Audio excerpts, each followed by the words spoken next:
I met my husband Dave 5 years ago. We've been married for 3 years with a 2-year-old daughter, and I'm currently 4 months pregnant. I met Dave through one of my coworkers, Mark. I started seeing him frequently at the bar we'd go get drinks at after work. He started chit-chatting with me, and it was obvious he was interested, but I tried to decline his advances as gently as I could. He was persistent, and one night after one too many drinks, I agreed to go on a date with him. I didn't really want to be there and even thought of canceling, but I was having really bad luck dating at that point, so I decided to go. The date started off really slow, but then we realized we had a lot in common. I was still hesitant, but decided to give Dave a chance. And although he definitely liked me a lot more than I liked him in the beginning, our relationship slowly began to grow, and I eventually fell in love with him. Except for the rare couples fights, things between my husband and I have generally been really good. We get along well, and up until last night, I would have said my life is ideal. Since the pandemic, my husband has been working from home. It was a little bit of an adjustment, but it hasn't been too bad. The change in environment has been the biggest issue. To say I wasn't going to budge, she broke down about how I'm just using motherhood to be greedy and lazy. I have 2-year-old twins. I eventually told her I wasn't going to be bullied into giving her $70K. She's 15 weeks pregnant, hence why she's in a rush to be married right away. When I tried to leave, she just snapped and said I'm a bad mother since my mother-in-law stays over often to help. Anyway, she screamed about how I lied about my postpartum depression for the first few months after giving birth, and it wasn't real, and I only used it to cover up how much of a terrible mother I am. An even worse wife since I wasn't well enough for intercourse for a few months. I told my mom, and my mom told her. I feel bad for her since I know she's struggling, but I hate her for saying that kind of stuff in front of strangers. My brother, who's usually neutral, says I should forgive her since she's stressed from crippling debt and has 2 kids and a third on the way. She's claimed I'm jealous of her since she's younger. She's 25 and I'm 33. And now since I'm over 30, my husband is probably cheating on me with the housekeeper and nanny for all I know since I'm never home. I have helpers twice a week, mostly just to go to the salon with my friends and a weekly date night. I'm 21 years old and my parents are divorced. My dad cheated on my mom when I was 10 and left us to marry his coworker, Kay. In the weeks following the incident, my pregnant mother ended up miscarrying from all the stress. Kay married my dad and gave birth to my half-sister, S. I remember I always hated going to my dad's place. I remember being miserable whenever I was around them. I never had a bond with S and never considered her to be my sister. Anyways, I visited my dad until I was 15 and then moved to another country with my mom where she met P. P was an amazing guy who made my mother smile again. They ended up getting married and my mom gave birth to my twin brothers. When I moved to a new country, I cut off all contact with my dad. I was supposed to visit them every Christmas, but after my brothers were born, I felt like I finally had a real family and I chose to spend my holidays with my mom, P, and little brothers. Well, last year, S was diagnosed with advanced leukemia. I did feel sorry for her, but I was not in any way affected by the news. She finally passed away on the morning of my 21st birthday. Call me heartless, but for me, it was like some neighborhood kid getting sick. I felt guilty about my feelings because I'm very protective towards my brothers, and the mere thought of any harm coming to them makes me anxious.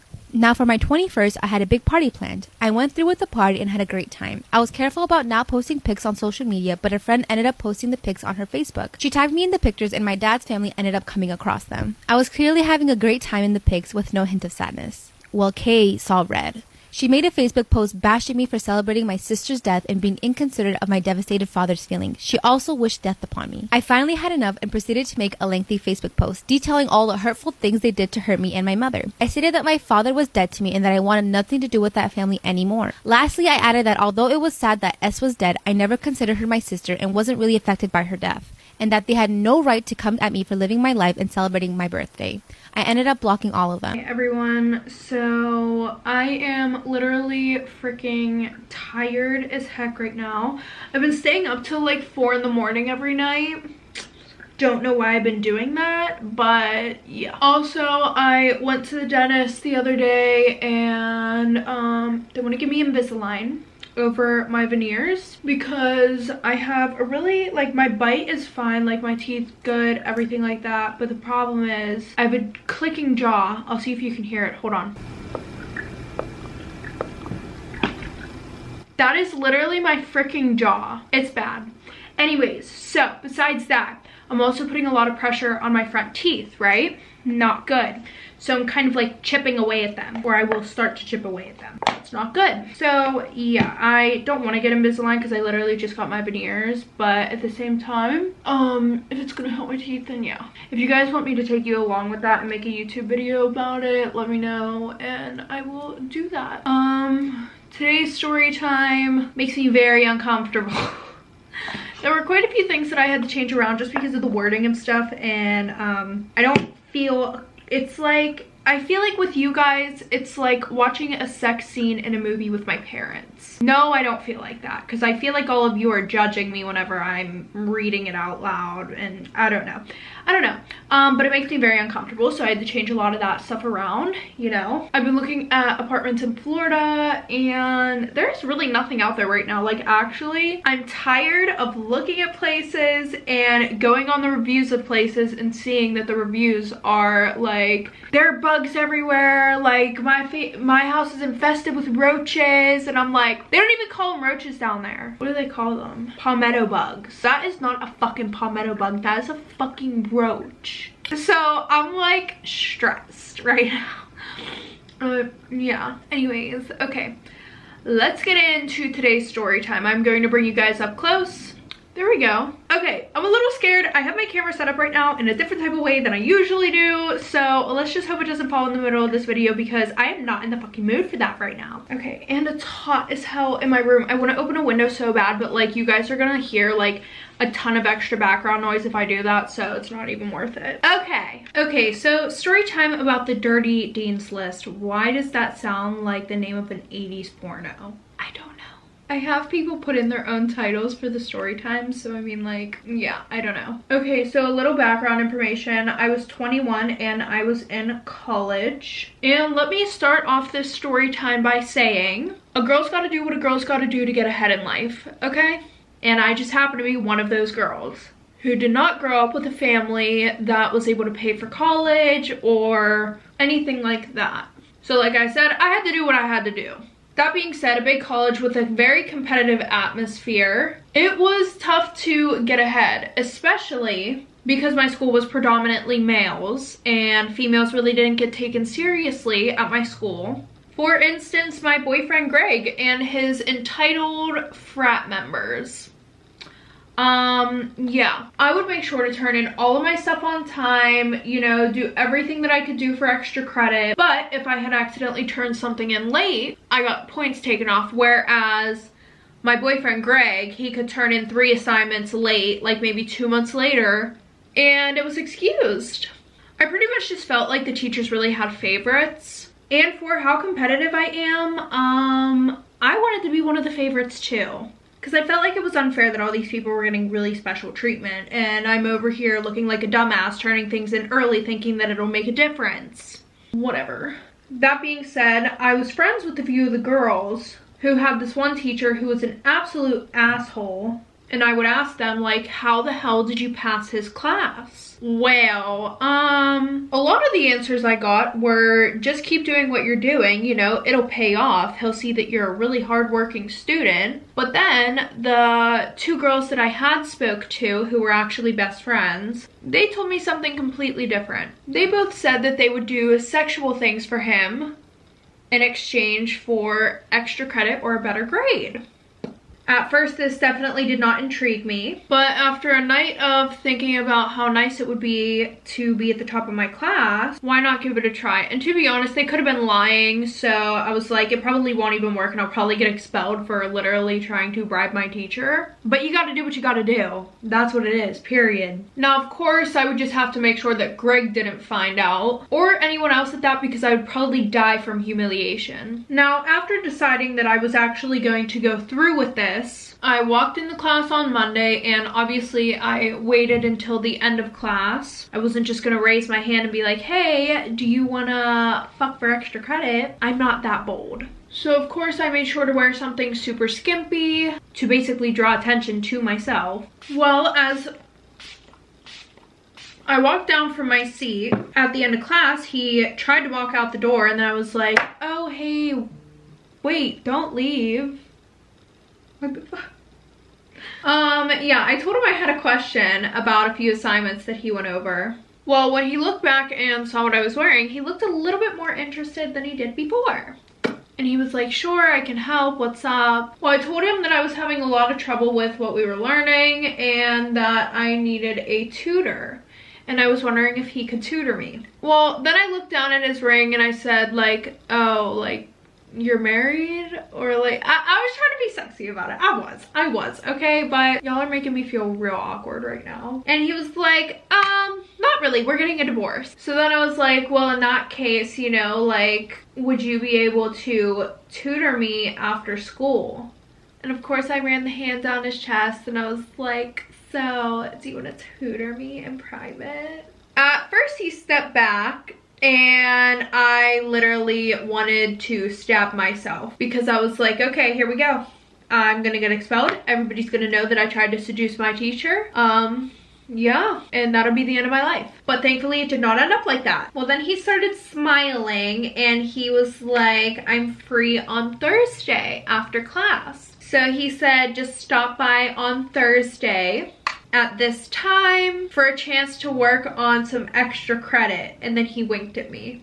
Okay. But you know what? I was happy. Like, I was really happy inside. And I was ready to throw it back for a better grade. Period. So of course, eventually Thursday rolls around. So after class, I go to the bathroom to freshen up, I guess. I don't know. Well, while I was in the bathroom, I had a really good idea. I decided that I was going to put my phone on record in my book bag.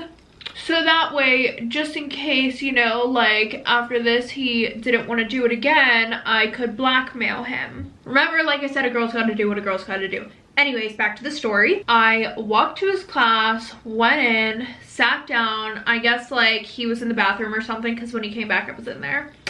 So, once I was there, he told me that he loved me and that he had been thinking about me all class and he thought about what we were gonna do. So he closes the door, closes all the blinds, and you could definitely tell that he had done this before because he seemed so like comfortable and normal about everything. So of course we ended up doing the nasty and it lasted about 2 minutes, I would say. Like all I heard was him zipping up his pants and I'm like, oh, that's it? We're done already?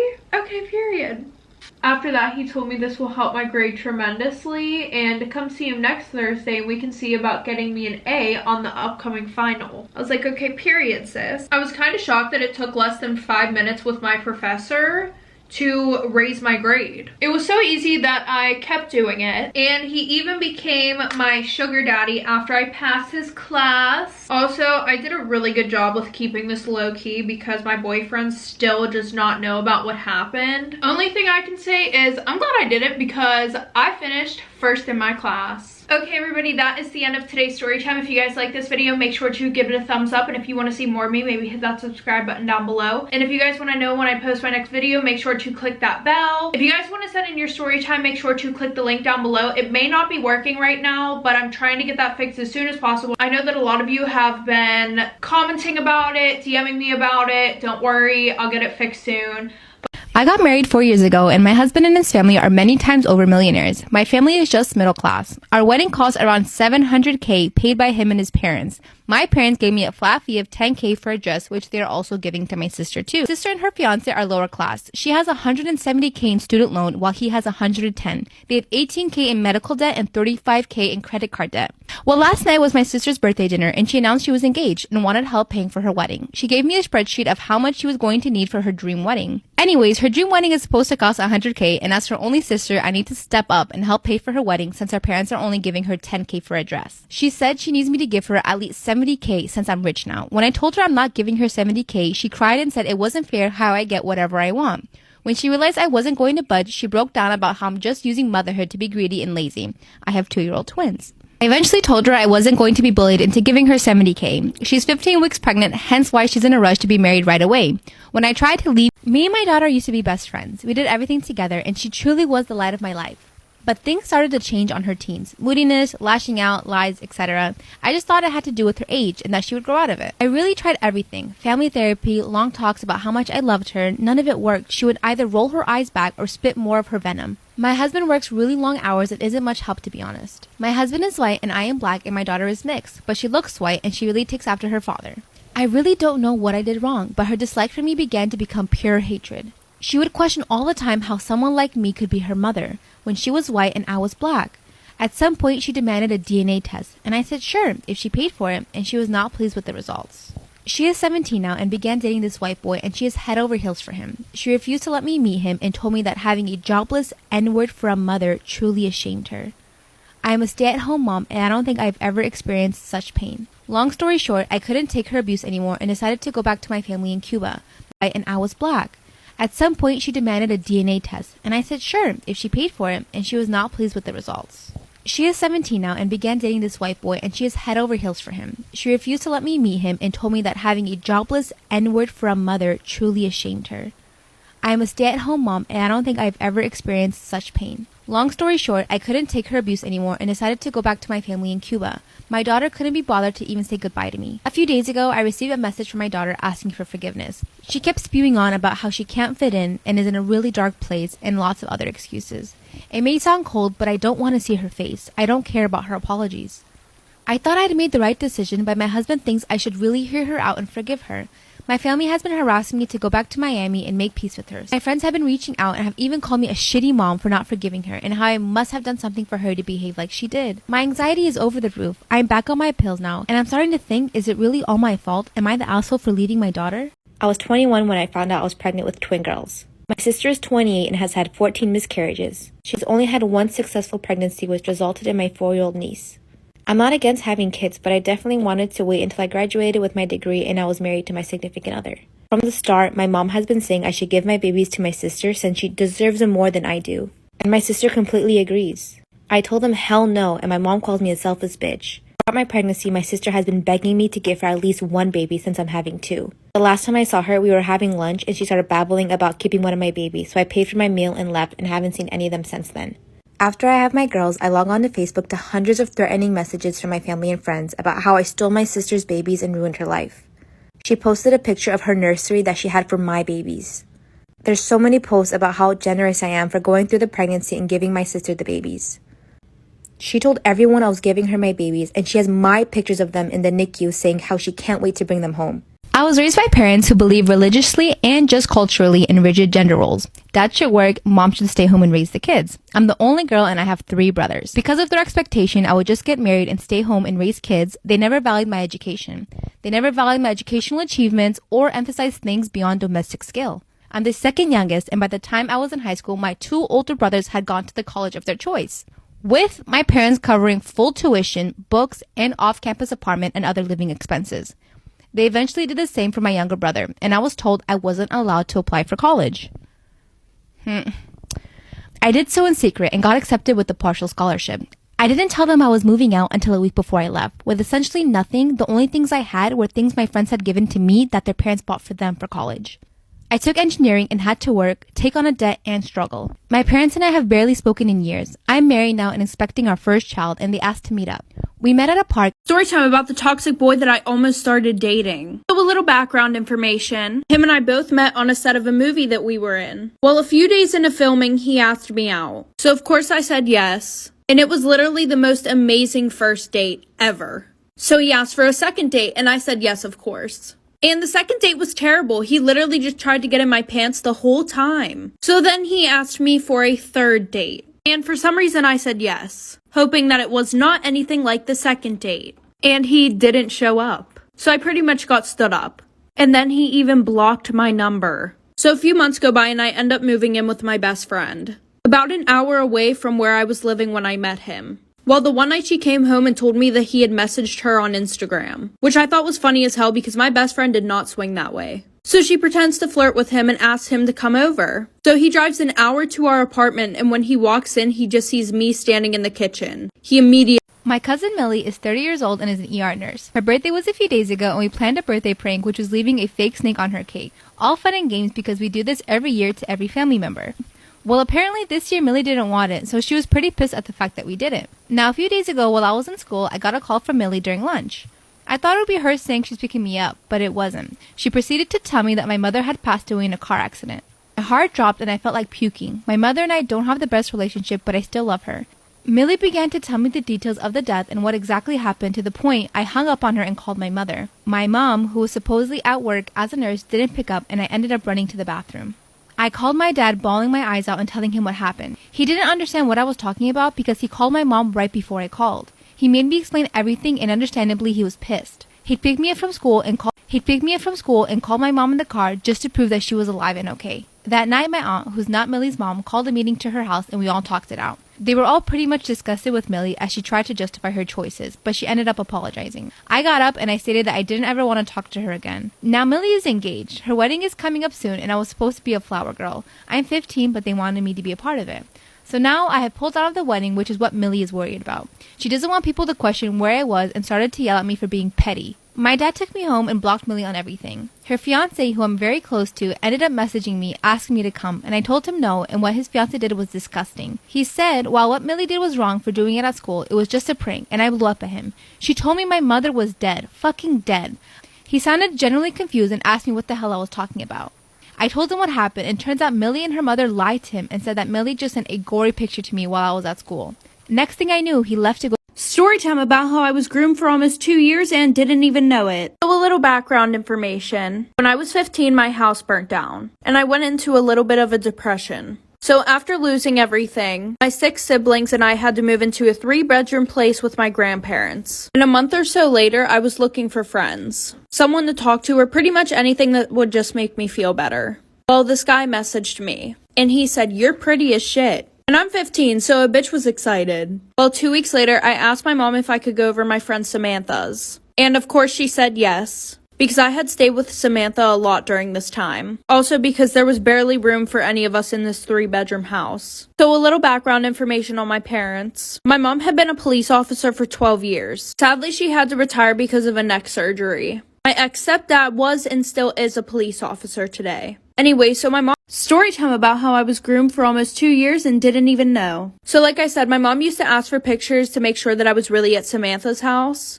Well, Samantha lived about 10 minutes away from the guy that I was talking to. Every time that I went to her house, I would leave at about 8 p.m. and go over to his house. And he was 26 years old. And obviously I knew my parents would freak the fuck out if they found out. And we had planned to keep this a secret until I turned 18. So that way my parents couldn't tell me that I wasn't allowed to be with him. So flash forward to about 3 days before I turned 18. My mom comes into my work. She walks up to me, shows me a picture of him, and says, "Who the hell is this?" So of course I say I have no idea who the hell she's talking about. She said okay and then left.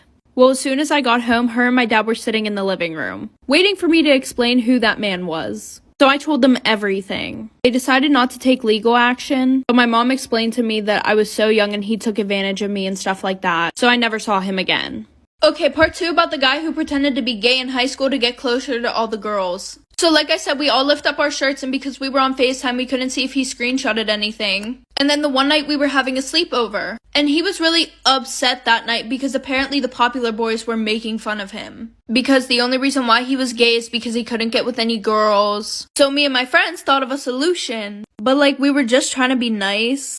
And now looking on it, that is the dumbest shit that we've ever done. And we're all like, "Oh, well, why don't you just say that you did the nasty with all of us?" And he was like, "Well, I don't think they'll believe it, even if you guys said, yeah, you did do it." So we were like, okay, then let's do it for real. So that night, we did the nasty, all 5 of us.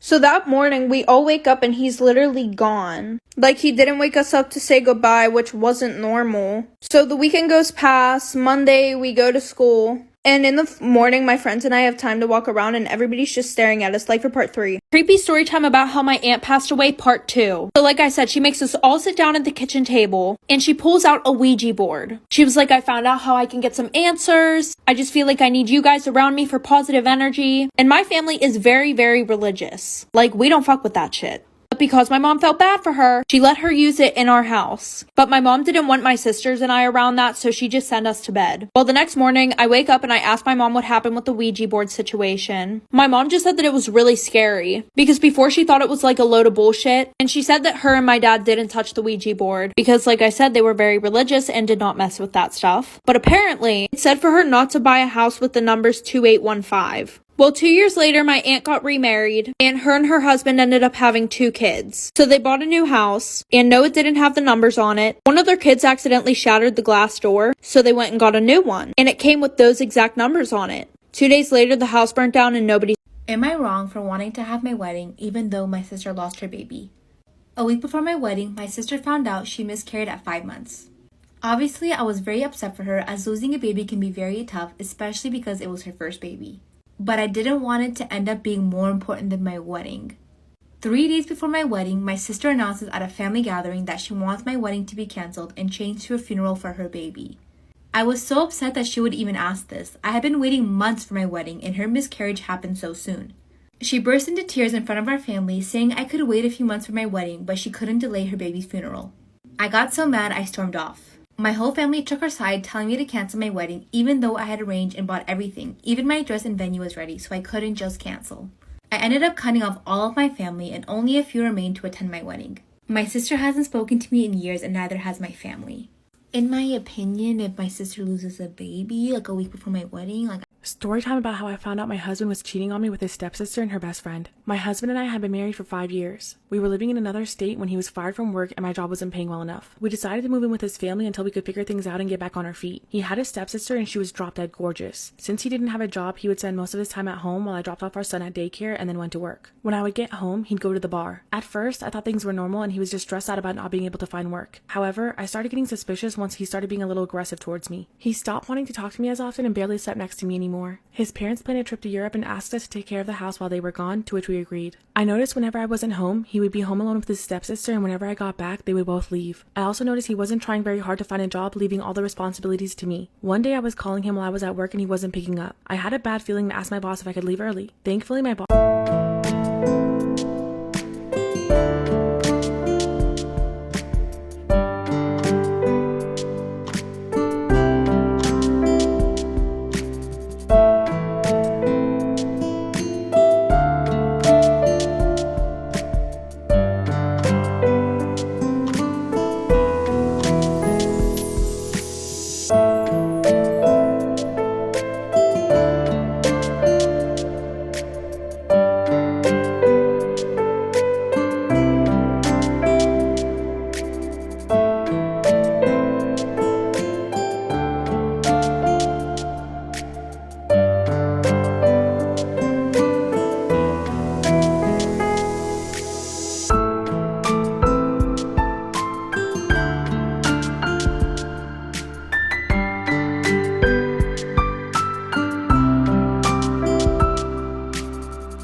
But it wasn't until our next visit when a night in a romantic cottage another hour up the road was canceled due to me getting sick that I was sure. Betsy had to be poisoned. Craig said I was insane. He said it must be an allergy to something his mom was using in her cooking, which actually made sense, though I never had time for an appointment to get it checked out. So I decided on the next trip that I'd make a big casserole and bring it with us. If I cooked the food and served it, nothing could be added. Well, I hadn't had 2 bites before I realized I had left the wine I was drinking unattended while I was heating up the casserole. My stomach was already doing flips, and you know what happened next, and it was not pretty. I was so sure his mom was poisoning me that I confronted Craig about it. I told him that I wouldn't visit his family again if she was there. It was our first big fight, and he finally said he wouldn't force me to visit, and we could figure out how to best deal with the situation. She had never been nice to me, so it wasn't a loss. The next time I got off, we decided to head to that little cottage we had rented before and not been able to use. We were driving past his family's place, and it seemed rude not to stop, so we compromised and brought some pizzas. I even decided to not drink anything unless it was water from the tap. We got in and threw pizza on our plates when one of his cousins arrived, and everyone briefly left the food unattended. I realized almost immediately, and we decided to try an experiment. Craig and I both had 2 slices, so we switched our plates while everyone was in the next room. Craig got so sick, I was really worried about him. The drive back to the city was awful, and we had to pull over a lot. He was a mess. We had him back home for 3 days before I broke down and told him that I'd switched the plates.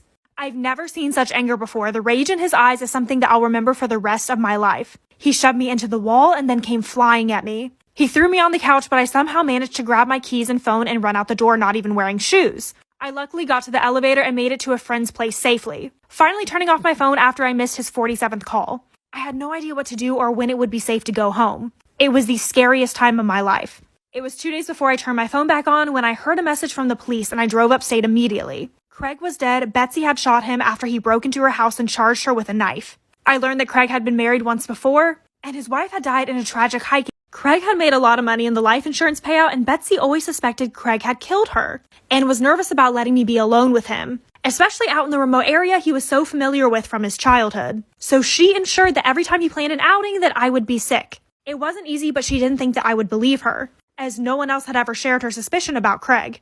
I found the life insurance policies he took out on me without my knowledge afterwards, and refused to press charges against Betsy since she was only trying to protect me. I still visit her from time to time when I need to get out of the city, and I love her cooking. 2 of the most terrifying dolls to ever exist come down to Robert the doll and Annabelle. And first, we'll just start with Robert. And I'm going to be as respectful as possible when talking about this because apparently if you're not, you could die. That's why Robert's casing is filled with apology notes from people who have had severe bad luck after disrespecting him upon seeing him at the museum.